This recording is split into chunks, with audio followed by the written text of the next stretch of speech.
अजवरा शाह करीमा दस्तगीरा अशरफा। और तेरे महबूब का कलमा पढ़ लिया है, जब तक टिके न थे तो कोई पूछता न था, तूने खरीद कर मुझे अनमोल कर दिया। हजरात जमाना गुजर गया, हजरात चले जाओ, राजा भोज की कब्र भी मिलेगी और 5 कारिंदों की कब्रें मिलेंगी। वहां जाने वाला रोता हुआ जाता है, मगर जब आता है तो अपने दामन को गौहरे मुराद से भरा हुआ पाता है। हजरात इस्लाम को समझो, ऐ भारत के मुसलमानों, तुमने अपनी तारीखों को भुलवा दिया है। ऐ नावलों से दिल लगाने वालों, ऐ लिटरेचर से दिल लगाने वालों, ऐ गंदी गंदी तकरीरें सुनने वालों, तारिक जलील की तकरीरों को सुनकर बहुत मगन होने वालों, तुम्हें क्या पता है कि नहा ले दूध में कौवा तो बगुला बन नहीं सकता, कसम खा ले अगर झूठा तो सच्चा बन नहीं सकता। रजा के सिपाही बनो, रजा के फॉलोअर बनो, रजा के मसलक के प्रचार करने वाले बनो, ताकि इनकलाब आए। वो देखो नबी का दीवाना जा रहा है, शमए रिसालत का परवाना जा रहा है, इसका शहदाई जा रहा है। इसलिए मैं पैगाम अमन देना चाहूंगा, ऐ सुन्नी मुसलमानों, ज़बीहा भी खाया करो तो सुन्नी के हाथ का ज़बा किया हुआ खाया करो। हजरात बेटी की शादी किया करो तो ऐ सुन्नी मुसलमानों, आशिक़े रसूल से शादी किया करो। बहू लाया करो तो रसूलुल्लाह की चाहने वाली कनीज़े फातिमा को लाया करो। हजरात इसलिए मेरे कहने का मकसद ये है, जियो तो मसलके आला हजरत पर जियो, मरो तो मसलके आला हजरत पर मरो। बदमज़हबों से दूरी बनाओ। हम किसी का नाम लेने के कायल नहीं है। लोग कहते हैं नाम ना लिया जाए, हम नाम क्यों लेते हैं, तो रखा क्यों है अपना नाम? हमारा नाम ले, हम चिश्ती है, कादरी है, रज़वी है, हशमती है, अशरफी है। और ऐ लोगों सुनो, हम नईमी भी है, बरकाती भी है। हम जिएंगे तो वफादार रसूल बन करके जिएंगे, मरेंगे तो गुलाम ख्वाजा। नारे तकबीर, नारे रिसालत, उलमाए आले सुन्नत, मसलक आला हजरत, फैजान गौस व ख्वाजा, फैजान औलिया किराम, जलसाए दस्तारबंदी, उर्से मुबारक। हजरात 2 बजने वाले हैं, मगर सुन्नियों के चेहरों पे कभी नहीं 12 बजता।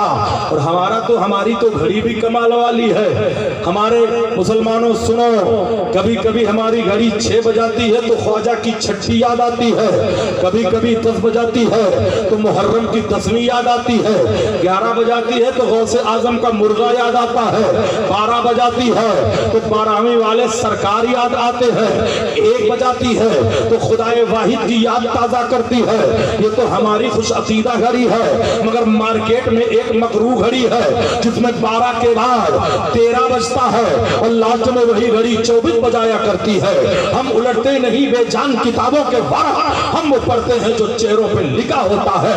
अगर तूफान में कश्ती हो तो बन सकती है तदबीर है, मगर कश्ती में तूफान हो तो क्या इल्जाम तूफान का। अब रहमत आलम कॉन्फ्रेंस की बारी आई, 2 बजे तक मुझे खिताब करना है, लेकिन आपको जाना नहीं है। अभी आपको जन्नती दूल्हा हाफिजों की जमात को देखना है, कारियों की जमात को देखना है। एक आलिम रब्बानी अगर कब्रिस्तान से गुजर जाए तो मेरे नबी की हदीस है 40 दिन तक वहां के मुर्दों से अज़ाबे कब्र को उठा लिया जाता है। और ऐ लोगों, नाइबे रसूल जिस इलाके से गुजर जाए वहां रहमत के फरिश्ते अपना नूरानी पर बिछा दिया करते हैं। इसलिए अपने घरों में आलिम पैदा करो, हाफिज पैदा करो, कारी पैदा करो, सुनाओ नग़्मा-ए कुरान, हम बेदार हो जाए, अंधेरों से निकलकर साहिबे अनवार हो जाए। जिल्ले इलाही और ना सुल्तान जाएंगे, जन्नत में फकत साहिबे ईमान जाएंगे। उस रास्ते पे फूल बिछाएंगी रहमत है जिस रास्ते से हाफिज़े कुरान। क्या बात है, बाबा वही रख दो। ऐ नबी के चाहने वालों, रखो बेटे, 1 रुपया भी अगर मिल जाए तो ये मेरे लिए नहीं, इस इदारे लिए मोहब्बत का तोहफा बन रहा है। ऐ नबी से मोहब्बत करने वालों, ऐ नबी से प्यार करने वालों, बात रहमत आलम कॉन्फ्रेंस की आ गई तो हर आलम की रहमत है, किसी आलम में रह जाते ये उनकी मेहरबानी है जो ये आलम पसंद आया। हजरात आओ, मेरे पैगंबर ने ऐलान नबूवत के बाद जब नबी ने ऐलान फरमाया तो मक्के की गलियों में एक जमाना एक कौम आपकी दुश्मन हो गई, लेकिन आओ उन्हीं में कुछ ऐसे लोग थे जो अपने जान की कुर्बानी पेश करने की सआदत हासिल करते थे। एक सहाबी रसूल है जिन्हें हजरत तहिया कल्बी रज़ी अल्लाह ताला अन्हु कहा जाता है। तहिया कल्बी कौन है? अल्लाह ने बड़ा खूबसूरत बनाया था, बहुत हसीन बनाया था, बड़े हुस्न जमाल वाला बनाया था। आज का नौजवान बहुत हसीन बनता है, दाढ़ी में भी फैशन निकालता है, बाल में भी फैशन निकालता है, और बाल तो ऐसा कटवाता है जैसे कारपेंटर से खबीज ने रंदा मरवा लिया हो, और ऊपर मुर्गी के चमड़े का जूता पहन लिया हो, और कहता है गौस का दामन नहीं छोड़ेंगे, पीर का दामन नहीं छोड़ेंगे। अबे पकड़ा कब है जो नहीं छोड़ेगा?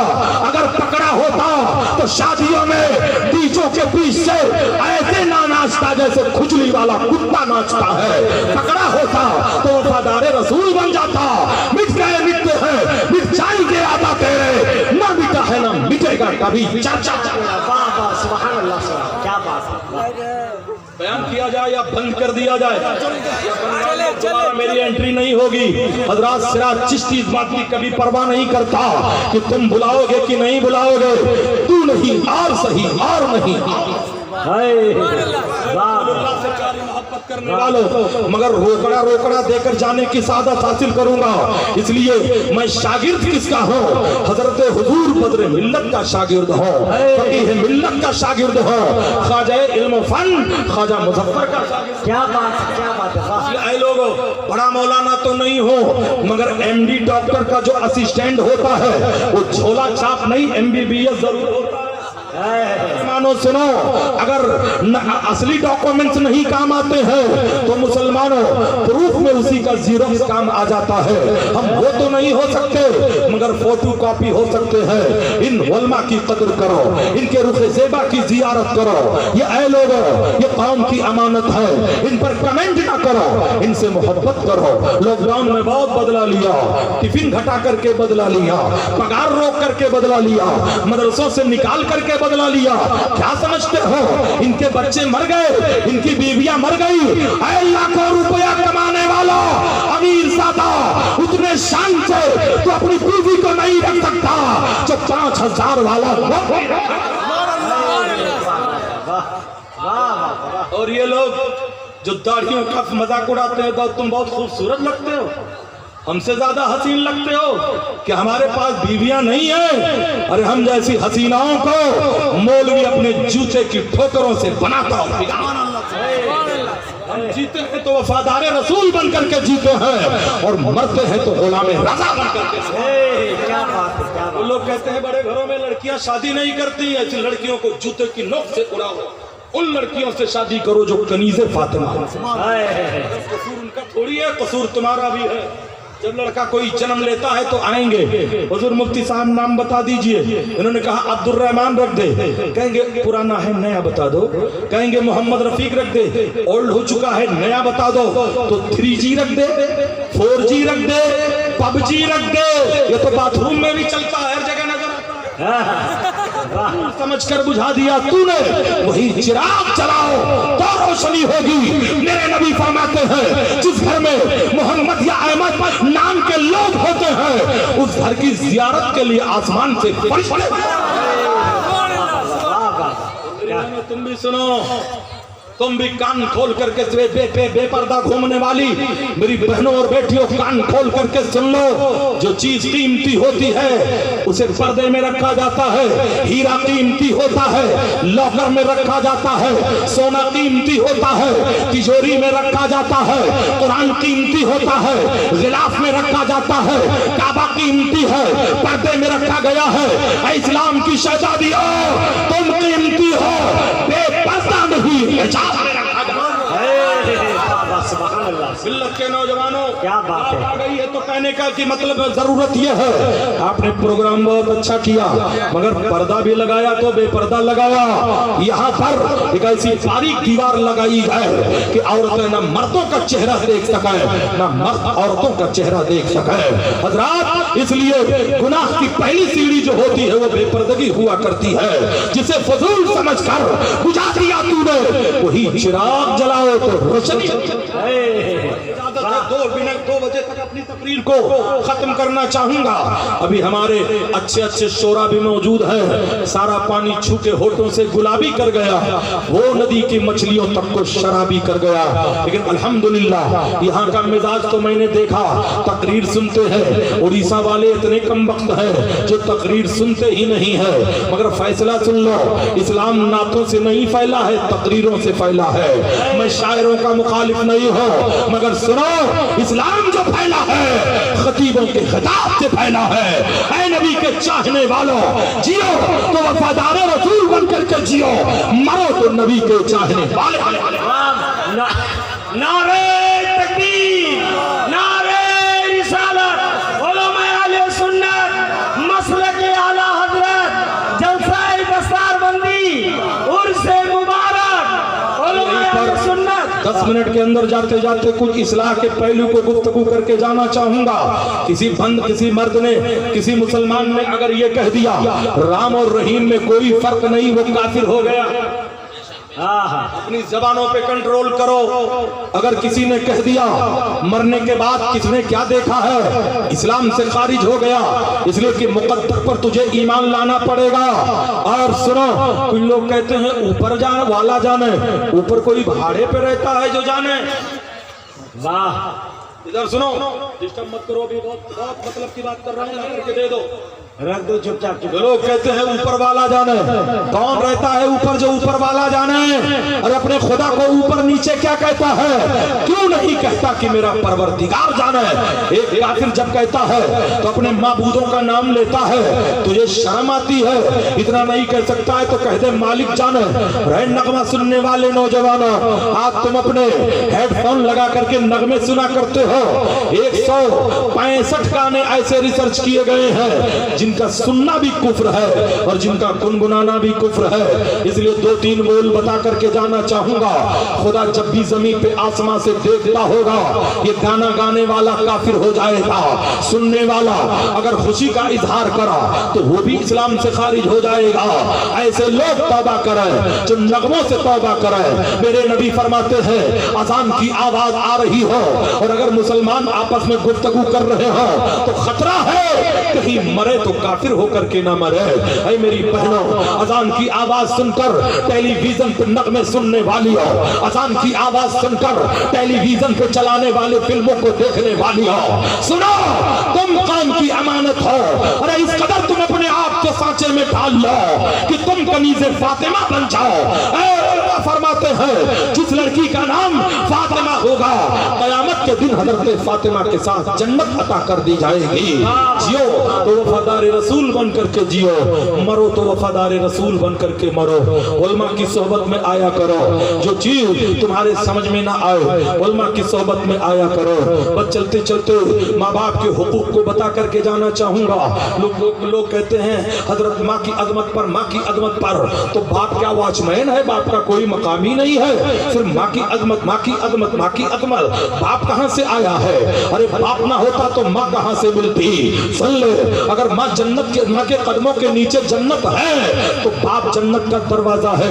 क्या तूने बाप का मकाम समझ लिया है? सुन ले, जब माँ पंखे के नीचे बिस्तर पे करवटें बदलती है तब बाप खेत में धूप की शिद्दत में मजदूरी करता है, मेहनत करता है, तेरे निवालों का इंतजाम करता है। और हदीस पाक में है अगर हलाल रोजी कमाकर मुसलमान अपने बच्चों को खिलाए तो मेरे नबी फरमाते हैं हर लुकमे के बदले में सदके का सवाब अता किया जाएगा।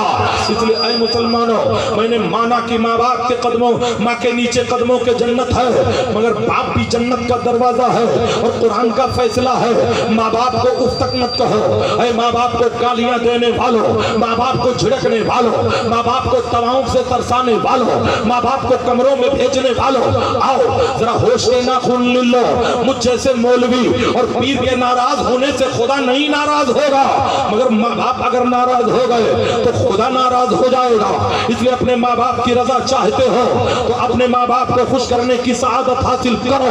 ऐ माँ बाप से मोहब्बत करने वालों, वाकया माँ बाप की अजमत का है, वाकया मक्कतुल मुकर्रमा का है। एक इंसान 19 हज कर चुका था, मगर जब हज करके मुकम्मल करता और मिजाब रहमत के नीचे जाकर दुआ मांगता, या अल्लाह मेरी इबादत को कबूल कर ले, तो खैर से आवाज आती थी, तेरी इबादत को तेरे चेहरे पे मार दिया गया, तेरी इबादत को मरदूद कर दिया गया। वो रोता रहा। आज 19वां हज है, 19वें हज के बाद भी मिजाब रहमत के नीचे दुआ नहीं कबूल होती है, तो रोता हुआ आगे बढ़ा। एक अल्लाह वाले से मुलाकात हो गई, अल्लाह वाले के चेहरे को देखा, अल्लाह वाले का चेहरा चमकता है, अल्लाह वाले की पेशानी पे शामी कबाब नहीं नजर आता है, उसका चेहरा भी चमकता है, उसका माथा भी चमकता है।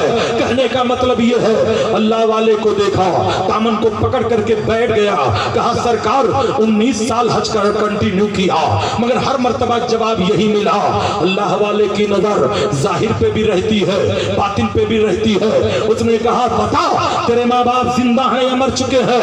कहा सरकार 19 साल गुजर गए हैं, मुझे कुछ इल्म नहीं है कि मेरे माँ बाप जिंदा हैं या मर चुके हैं। डांटा, कहा वापस पलट, इस हद से ज्यादा बेहतर है अपने माँ बाप की खैरियत मालूम कर। वो सुनता है तो भागता हुआ महीनों की मुसाफत कहता करता हुआ अपने गांव आता है। उसका नाम हुसैन था। नन्हे नन्हे बच्चे जवान हो चुके थे, दीवारें टूट चुकी थी, हजरात रास्ते बदल चुके थे। एक इंसान से मिला और अपने बाप का नाम पूछा तो उसने हिकारत से उसकी तरफ देखा, कहा तू कौन है? उस शख्स की बात करता है जो अपने बेटे हुसैन की मोहब्बत में तड़प तड़प करके पागल होकर के मर गया। इतना सुनता है तो इसका कलेजा दहल जाता है, पैरों से जमीन खिसकती है। ये दौड़ता हुआ अपने दरवाजे के करीब जाता है तो क्या देखता है, इसकी बूढ़ी माँ है जो फटे हुए कपड़े में है, एक सर पे एक दीवार पे सर रखकर रो रो करके दुआ कर रही है और अपने बेटे हुसैन को याद कर रही है। मेरा बेटा, क्या हुसैन तू अब भी नहीं आएगा? क्या मरने के वक्त भी नहीं आएगा? क्या अपने माँ को गुस्ल भी नहीं देगा? क्या अपने माँ की नमाज जनाजा नहीं पढ़ेगा? अरे मेरे बेटे, क्या अपनी माँ की लाश को कब्र में भी उतारने नहीं आएगा? इतना सुनता है तो चीख मारता है और अपना हाथ माँ के कंधे पे रख देता है। माँ तेरा मुजरिम बेटा हुसैन आ गया। माँ जब नजर डालती है तो उसकी आंखों में चमक पैदा हो जाती है, कहती है मेरा बेटा तू कितना अच्छा है, मेरा लखते जिगर तू मेरे आंखों का नूर है। यही कह करके माँ का इंतकाल हो जाता है। कहते हैं माँ के मरने के बाद गुस्ल दिया गया, कफन पिटाया गया, नमाज जनाजा पढ़ाकर सिपुर्दे खाक कर दिया गया। हजरात बताने का मकसद ये है, 6 महीने तक घर रहा, कब्र पे रोजाना सूरह यासीन पढ़ता रहा। 6 महीने के बाद पलट करके मक्का गया। फिर जब हज का महीना आया, हज मुकम्मल किया। आज 20वां हज मुकम्मल कर रहा है। मिजाब रहमत के नीचे आया, हाथ उठा करके दुआ किया, मौला अब मेरी इबादत को कबूल कर ले। आवाज आती है बंदे, तेरे आज के भी हज को कबूल कर लिया गया और 19 साल जो रद्द कर दिया गया था, आधा लम्हा तेरी माँ की दुआओं का सदका मिला, अल्लाह ने उसे भी कबूल कर लिया। नारे तकबीर, नारे रिसालत, उलमाए आले सुन्नत, मसलक आला हजरत, हजरत अल्लामा मौलाना सिराज अहमद चिश्ती। हजरात 3 मिनट और बाकी है, 3 मिनट खिताब करके उतर जाऊंगा। हजरात माँ बाप की अजमत आ गई है तो सुनो, अपने माँ बाप, जिन लोगों ने अपने माँ बाप को नाराज कर दिया हो, जाकर के पैरों को पकड़ करके माफी मांग लो, वरना खुदा की कसम तुम पर जन्नत की खुशबू हराम करार दे दी जाएगी, तुम्हें जहन्नम का कुंदा बना दिया जाएगा। और अगर माँ बाप मर चुके हैं तो उनकी कब्रों पे चले जाओ, रो करके माफी मांगो। मुझे यकीन है तुम्हारे माँ बाप की रूह मचा करके तुम्हें सुभान अल्लाह, सुभान। चलते चलते बताना ये चाहूंगा, जिनके आंगन में अमीरी के शजर लगते हैं, उनके हर ऐब जमाने को हुनर लगते हैं। चांद के नूर को कैंची से कतरने वालों, जुल्म की शाख में मुश्किल से समर लगते हैं। आज हाय हल्लो स्पीकिंग का जमाना आया है, कोई बोली बोलते हो तो अंग्रेजी के सिवा नहीं बोलते हो। एक सेठ साहब के घर में मैयत हो गई, वो चले जा रहे थे कफन खरीदने। किसी ने पूछा सर कहाँ जा रहे हो?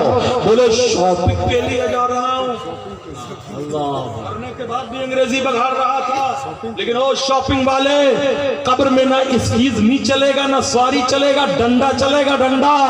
इसलिए होश के नाखून ले लो, आंख वाला तेरे जलवा का तमाशा देखे, दीदे गौर को क्या आए, नजर क्या देखे। चलते चलते एक अमीर घराने का वाकया सुना दो। एक अमीर साहब थे और रमजान का महीना मुकम्मल हो रहा था। मॉल में शॉपिंग के लिए जा रहे थे। अपनी माँ की खिदमत में आए, माँ आपके लिए भी कुछ लाना है। कहा बेटे कपड़े तब्दील करके आओ, मैं एक लेटर लिखती हूँ, तहरीर लिखती हूँ, रुतबा लिखती हूँ, ये ले लेना और जब तुम खरीदारी मुकम्मल कर लेना तब मेरे खत को खोलना। ये दोनों आए, खत लिए, मॉल में गए। मुकम्मल खरीदारी जब हो गई तब उसकी बीवी ने अपने शौहर से कहा अम्मी ने कोई खत दिया था, जल्दी से खोला। खत जैसे खुला उसके आंखों से आंसुओं की लड़ियां गिरने लगी। वो जारो कतार रोने लगा। शौहर को रोता हुआ देखकर बीवी भी रोने लगी, कहने लगी मेरे सरताज क्या लिखा हुआ है। तब शौहर ने पढ़ करके बताया मेरी माँ ने लिखा है बेटा तुम्हारा दिया हुआ कपड़े का 3 जोड़ा अभी भी रखा हुआ है, मुझे किसी कपड़े की जरूरत नहीं। 2 जोड़ी चप्पलें भी कबट में अभी भी रखी हुई है। दुनिया की सारी नेमतें सब कुछ है, तुमने दवाओं का एहतमाम किया, मेरे लिए एयर कंडीशन कमरा दिया, जो मैं चाहती हूँ वो निवाला तू मुझे खिलाता है। तेरे माँ के लिए किसी सौगात की जरूरत नहीं, किसी गिफ्ट की जरूरत नहीं, किसी तोहफे की जरूरत नहीं। अगर तोहफा देना चाहता है तो बेटा इस बात का तोहफा दे दे, जब तू अपनी ऑफिस से आता है तो तेरी नजर 2 साल के बच्चे अपने बेटे सलमान को ढूंढती है। जब तक तेरी नजर अपने बेटे के रोग पर नहीं पड़ जाती है तब तक तुझे करार नहीं आता है, सुकून नहीं आता है। इसलिए मेरे बेटे जब तू ऑफिस से आया कर तो 10 मिनट अपने माँ को कदमों में बैठ जाया कर, यही तेरे लिए तोहफा है, यही मोहब्बत का पैगाम। सुभान अल्लाह। क्या बात। मुसलमानों अपने बूढ़ी माँ बाप को और बढ़ा दिया गया। आप बढ़ाना चाहते हो या चले? तो जरा हाथ उठा करके बताइए कितने लोग जल्दी से भागना चाहते हैं। ये है सुन्नी मुसलमान, कानून बदल जाते हैं, दिल से जो बात निकलती है असर रखती है, पर नहीं ताकते परवाज मगर रखती है। ऐ लोगों मोबाइल का दौर आया है, मिल्लत के नौजवानों मोबाइलों पे फैश गाने न सुना करो और गंदे मौलवियों की तकरीरें मत सुना करो। एक तारिक जलील नाम का कठमुल्ला पैदा हुआ है जिसके फॉलोवर बनते जा रहे हो, तुम्हें खबर है वो शायद में जहर डालता है। अरे सुनना है तो वफादार रजा की तकरीर सुनो, वफादार लोग कहते हैं कि टॉपिक पर अभी तुमने मेरी टॉपिक सुनी नहीं। जब मेरी तकरीर होती है ना तो बदमज़हबियों को बुखार आता है और न जाने कितने कॉल पुलिस चौकी में चले जाते हैं। चिश्ती कभी नहीं परवाह करता, हम उलटते नहीं बेजान किताबों के वरा, हम पढ़ते हैं जो चेहरों पे लिखा होता है। तो माँ ने क्या कहा था मेरे लगते जिगर, जब तू ऑफिस से आता है तो तेरी नजर तेरे बेटे को तलाश करती है। इस तरह जब तू घर आया कर तो 10 मिनट अपने माँ के कदमों में बैठ जाया कर। अरे मुसलमानों माँ बाप तुमसे तोहफा नहीं मांगते हैं, तुम्हारे चेहरे को देखते हैं और माँ बाप की नजर जब तुम्हारे चेहरे पे पड़ती है तो अल्लाह तुम्हारे चेहरे पर नूर पैदा करता है। माँ के आंखों की रोशनी से तेरा चेहरा नूरुन अला नूर हुआ करता है। ऐ माँ बाप को तड़पाने वालों, माँ बाप को गालियां देने वालों, माँ बाप को सताने वालों, होश के नाखून ले लो। कोई भी माँ बाप को अगर हज करवा दे तो हक नहीं अदा कर सकता है। कुछ लोग सोचते हैं हमने अपने माँ बाप को हज करवा दिया है तो हमने हक अदा कर दिया है। चल 1400 साल पलट करके जमाना दे, मेरे पैगंबर की खिदमत में एक सहाबी रसूल आए जिनकी मां नाबीना है, जिनकी आंखों में आंखें नहीं है, हाथ पैर से भी विकलांग है, माजूर है। उन्होंने कहा या रसूल अल्लाह हमने अपनी बूढ़ी माँ और कमजोर माँ नहीफो नातवा माँ को अपने कंधे पे बिठा कर या मेरे आका 7 मरतबा हज करवाया है, क्या मैं माँ के हक से अदा हो गया? हजरात जिन लोगों ने मक्कतुल मुकर्रमा देखा होगा और गर्मियों में हज किया होगा उन्हें पता है कि इबादत में सबसे ज्यादा मेहनत अगर की इस किसी इबादत में है तो हज के इबादत में है। और वहां का डिग्री सेल्सियस 54 डिग्री तक चला जाता है, 60 पहुंच जाए तो पानी उबल जाता है।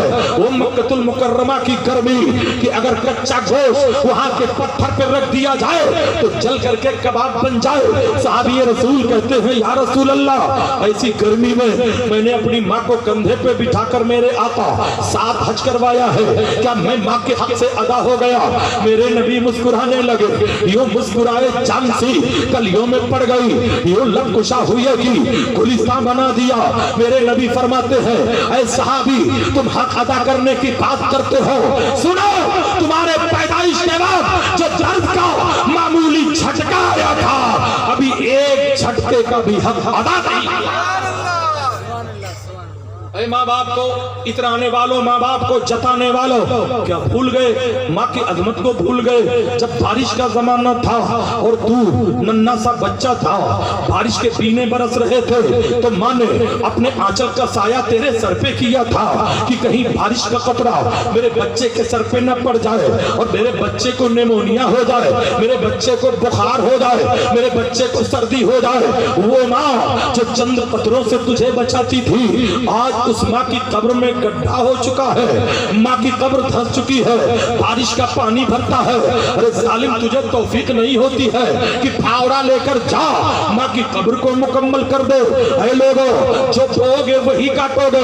अपने माँ बाप को अल्लाह की दी हुई नेमत समझो। मेरे नबी ने फरमाया है माँ बाप तुम्हारे लिए जन्नत भी है, माँ बाप तुम्हारे लिए जहन्नम भी है। सहाबा ने अर्ज किया या रसूल अल्लाह, ये जन्नत और जहन्नम का मामला? मेरे नबी ने फरमाया जिसके माँ बाप खुश होकर के चले गए उन्हें जन्नत का मुद्दा है, और जिनके माँ बाप नाराज हो गए उसे जहन्नम का कुंदा बना दिया जाएगा। हज़रात, इस टॉपिक पर तो मैंने गुफ्तगू कर ली। अब आओ, दुनिया कमाने वालों और दीन कमाने वालों, एक दीन का बादशाह होता है, एक दुनिया का बादशाह होता है। दोनों को चलो दिल्ली में देखते हैं।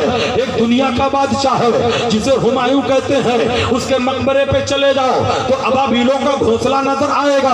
एक दीन का बादशाह है जिसे महबूबे इलाही कहते हैं, वहां चले जाओ तो फरिश्तों की नूरानी जमात उतर रही है, जिसके तुरबते अनवर पर न जाने कितने मन गुलाब नजर आते हैं।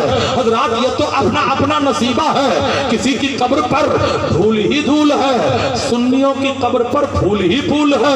ये अपने अपने नसीबे की बात है, ये अपने अपने मर्तबे की बात है। तो मैं जिक्र ये कर रहा था, तो मैं अर्ज ये कर रहा था, तो मैं बयान ये कर रहा था। अब आओ, रहमत आलम कॉन्फ्रेंस में आप आए हो, 15 मिनट का टाइम बढ़ा दिया गया है। हजरात, अभी हुफ़ाज़े किराम की दस्तार बंदी भी है और कुछ लोगों को अभी कुछ चैनल बाकी होगा जो जाकर के घर पूरा करेंगे। अभी टेलीविजन से भी दिल दगाना है। हजरात, तौबा करके उठाओ कि जियो तो आशिक़े रसूल बन करके जियो, मरो तो वफादार रसूल बन करके मरो। मेरी बहनों, मोबाइलों पर फिल्में देखना बंद कर दो, यूट्यूब पर फिल्में देखना बंद कर दो, सर्च करना बंद कर दो, तो इंशाअल्लाह तुम्हारे घरों में फिर वक्त का मोहम्मद इब्न कासिम पैदा होगा, वक्त का मूसा बिन नसीर पैदा होगा, तारिक इब्न ज़ियाद पैदा होगा, वक्त का सलाहुद्दीन अय्यूबी पैदा होगा। हजरात, मोहब्बत की नहीं जाती, मोहब्बत कोई जाती है। ये शोला खुद भड़कता है, भड़काया नहीं जाता। तो मैं जिक्र कर रहा था हजरत तहिया कल्बी रज़ी अल्लाह ताला अन्हु का। अल्लाह ने हजरत तहिया कल्बी को इतना खूबसूरत बनाया था, इतना हसीन बनाया था कि औरतें पर्दे के पीछे छुप करके तहिया कल्बी के चेहरे को देखा करती थी। एक दिन मेरे सरकार की नजर तहिया कल्बी के चेहरे पे पड़ गई, मेरे नबी की नजर पड़ गई तो हाथ खुदा की बारगाह में उड़ गए। या अल्लाह, तहिया कल्बी को अज़ाब जहन्नम से बचा, इसे ईमान की दौलत अता कर दे। नबी दुआ मांग रहे हैं, कबूल हो रही है दुआ। सुबह होती है, तहिया कल्बी दौड़ कर पैगंबर की खिदमत में हाजिर होते हैं, अर्ज करते हैं या रसूल अल्लाह, किस मजहब की बात आप करते हैं, किस धर्म का प्रचार आप करते हैं? मेरे पैगंबर ने कहा खुदाए वाहिद को सजदा करने का हुक्म दिया, इस्लाम की दावत दी। तहिया कल्बी रोने लगे, कहने लगे या रसूल अल्लाह, अगर मैं आपका कलमा पढ़ लो और आपके खुदा की बंदगी इख्तियार कर लो तो क्या मेरे गुनाहों को आपका खुदा मुआफ कर देगा?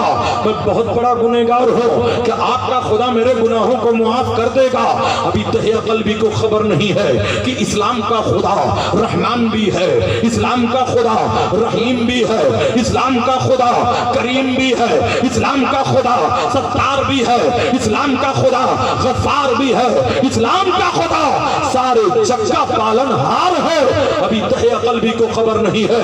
मेरे नबी इतना कहना ही था, जिब्रील अमीन उतर पड़े, मेरे आका को सलाम किया और पैगाम अल्लाह का लेकर आ गए। कहा या रसूल अल्लाह, तहे क़ल्बी को खुशखबरी सुना दीजिए कि अगर इन्होंने कलमा पढ़ लिया तो अल्लाह ने इनके गुनाहों को माफ करने का वादा फरमा लिया। हजरात, तहे क़ल्बी इतना सुनते ही रसूलुल्लाह का कलमा पढ़कर हल्का बगोश इस्लाम हो जाते हैं। फिर तहे क़ल्बी रोने लगे। मेरे नबी ने फरमाया आप क्यों रो रहे हो? कहा या रसूल अल्लाह, एक जुर्म मेरा और बहुत बड़ा है, क्या वो भी माफ हो जाएगा? मेरे आका ने फरमाया तहे क़ल्बी उस जुर्म को भी बयान करो। अर्ज करते हैं या रसूल अल्लाह, ये गुनाह मेरा पर्सनल गुनाह है। या रसूल अल्लाह, मैं अपने कबीले का सरदार हूँ, तकरीबन 150 घर मेरे सरदारी के नीचे आता है, 150 घर पर मैंने हुकूमत किया है। या रसूल अल्लाह, मैंने ज़माने जाहिलियत में एक कानून बनाया है कि या रसूल अल्लाह, वो कानून ये है कि अगर किसी के घर लड़की पैदा हो तो उसे जिंदा कब्र में दफन कर दिया जाए या गला दबा करके उसे कत्ल कर दिया जाए। अगर लड़का पैदा हो तो माँ के रेशमी आंचल में उसे पाल लिया जाए। या रसूल अल्लाह, मैंने इन्हीं हाथों से 70 बच्चियों का कत्ल करवाया है, 70 बच्चियों को या रसूल अल्लाह मैंने जिंदा कब्र में दफन करवाया है, क्या आपका खुदा माफ कर देगा? इतना कहना नहीं था। जिब्रील अमीन फिर उतरते हैं, या रसूल अल्लाह, तहे क़ल्बी को कह दीजिए अल्लाह ने ईमान लाने की खुशी से तेरे सारे गुनाहों को माफ कर दिया।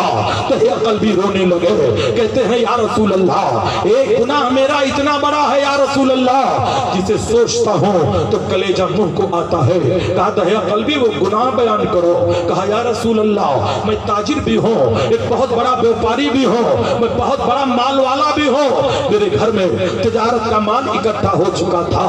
माल इतना था, जब मैं तिजारत के लिए घर से निकल रहा था तो या रसूल अल्लाह, मेरी बीवी हामिला थी, मेरी बीवी के पेट में बच्चा परवरिश पा रहा था, मगर मुझे खबर नहीं थी ये बेटा है या बेटी है। तो मैंने अपनी बीवी को ताकीद किया था, मैं तो परदेश जा रहा हूँ, अगर लड़की जन्म लेगी तो उसे जिंदा कब्र में दफन करवा देना, अगर लड़का जन्म लेगा तो हमारी निशानी समझ करके पाल लेना। या रसूल अल्लाह, मैं तो परदेश चला गया, 3.5 साल के बाद जब पलट करके आया तो या रसूल अल्लाह, मेरे घर का दरवाजा अंदर से बंद था, मैंने दरवाजे की कुंडी पे दस्तक दिया, तब नन्ही सी बच्ची की आवाज आई, दरवाजे पे कौन है? या रसूल अल्लाह, जब मैंने बच्ची की आवाज सुनी तो मेरे तन बदन में आग लग गई। मैंने सोचा शायद मेरे घर में लड़की ने जन्म लिया है और मेरी बच्ची ने लड़की को पाल लिया है। तब मैंने तड़प कर कहा मैं मकान मालिक हूँ। या रसूल अल्लाह, इतना कहना था, दरवाजा मेरी बच्ची खोल देती है जो बड़ी खूबसूरत थी। या रसूल अल्लाह, ऐसा लगता था परी जात से निकल करके कोई परी मेरे निगाहों के सामने आ गई हो और मेरी छोटी सी बच्ची या रसूल अल्लाह अपना सर मेरे दोनों टांगों के बीचों में डाल देती है और नन्हे नन्हे हाथों से मेरे पैरों को पकड़ कर रोने लगी। मेरे बाबा कहाँ थे, मेरे अब्बा कहाँ थे, कब से मैं मुंतजिर थी। या रसूल अल्लाह, मेरे सीने में आग लगी थी। इतने में मेरी बीवी सामने आ गई। मैंने ग़ज़ब गजब वाली नजर अपने बीवी के चेहरे पे डाला।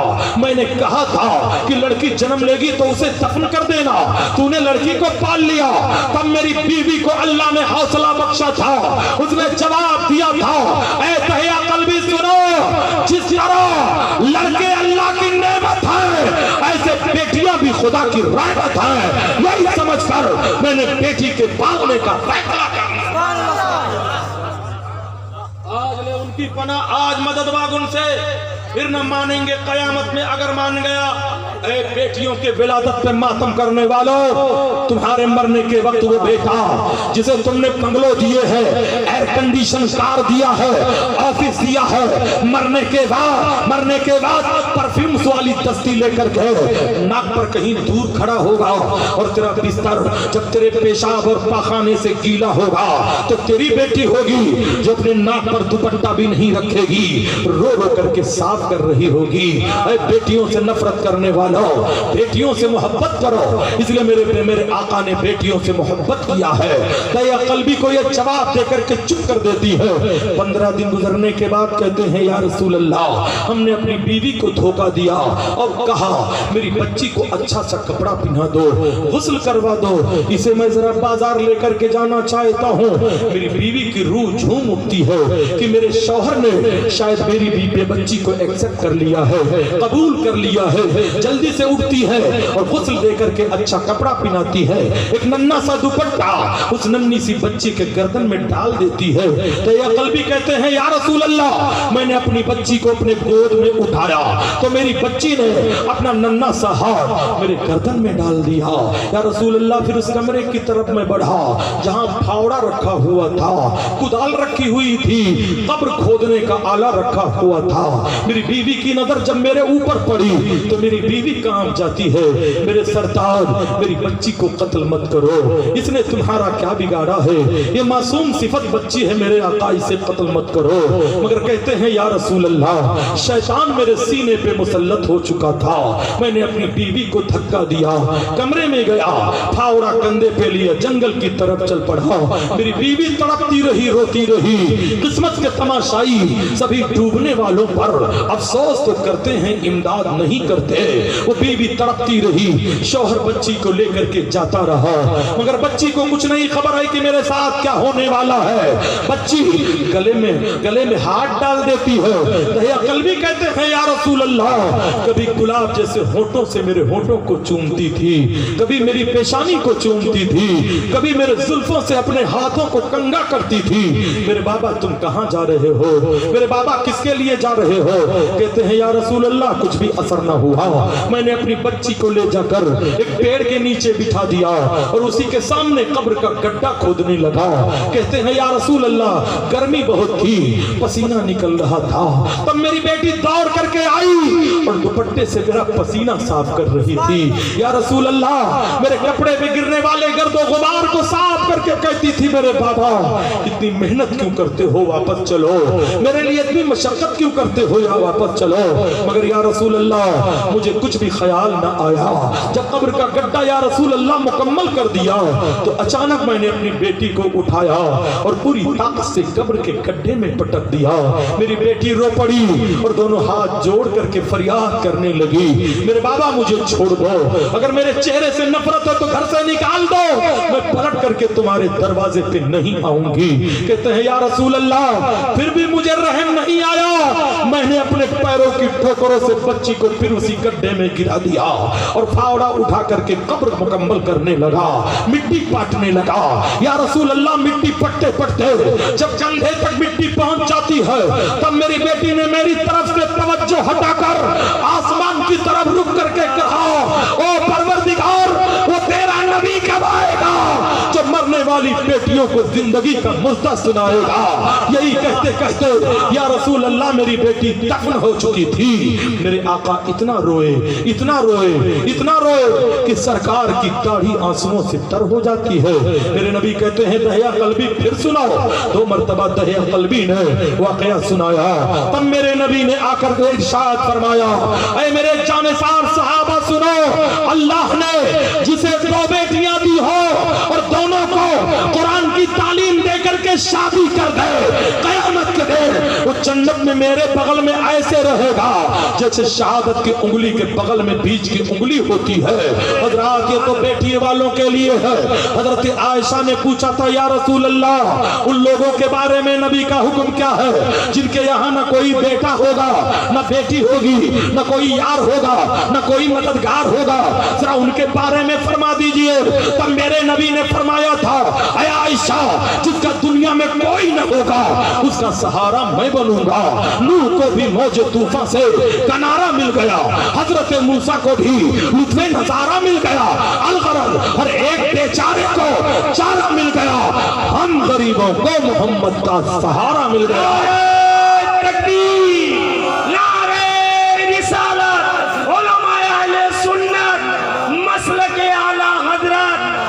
अल्लामा मौलाना सिराज अहमद साहब चिश्ती, नारे तकबीर। वाह। इसलिए बंगाल के जिंदा दिल मुसलमानों, बच्चों से ज्यादा मोहब्बत बच्चियों से किया करो। मेरे नबी फरमाते हैं जब कोई तोहफा बाजार से लेकर के आया करो तो सबसे पहले बेटी के हाथ में दिया करो, बेटे के हाथ में बाद में दिया करो।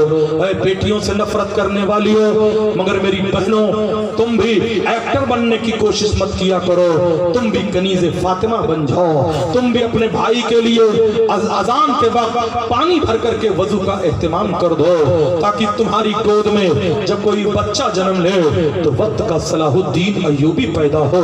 और चलते चलते बताना ये चाहूंगा सलाहुद्दीन अय्यूबी की जात क्या है, सलाहुद्दीन अय्यूबी का मकाम क्या है, जिसे फातिह बैतुल मुक़द्दस कहा जाता है। हजरत गौसे आजम की खिदमत में सलाहुद्दीन अय्यूबी के बाप नजमुद्दीन अय्यूब 10 साल के बच्चे को लेकर के हाजिर हुए थे और कहा था सरकार बच्चे के लिए दुआ कर दो, इसे मुजाहिद बन जाए। हजरत गौसे आजम ने दुआ ही नहीं किया, अपना हाथ उनके पीठ पे रख दिया। हजरत कहते हैं सलाहुद्दीन अय्यूबी जब बैतुल मुक़द्दस को फतेह कर लेते हैं तो इन्हें शहादत का दर्जा नहीं मिलता है। इस तरह मर्ग पे ये तड़प रहे थे, एक फौज का कमांडर आया, कहने लगा हुजूर कितना अच्छा होता मैदान जंग में होते, दुश्मन की तलवार होती, शहादत का जाम पीते। तब ये खड़े हो गए, कहा सुनो दुनिया में कोई ऐसा लोहा नहीं बना है जिस लोहे से वो तलवार बनाई गई हो जो सलाहुद्दीन अय्यूबी के गर्दन को काटे।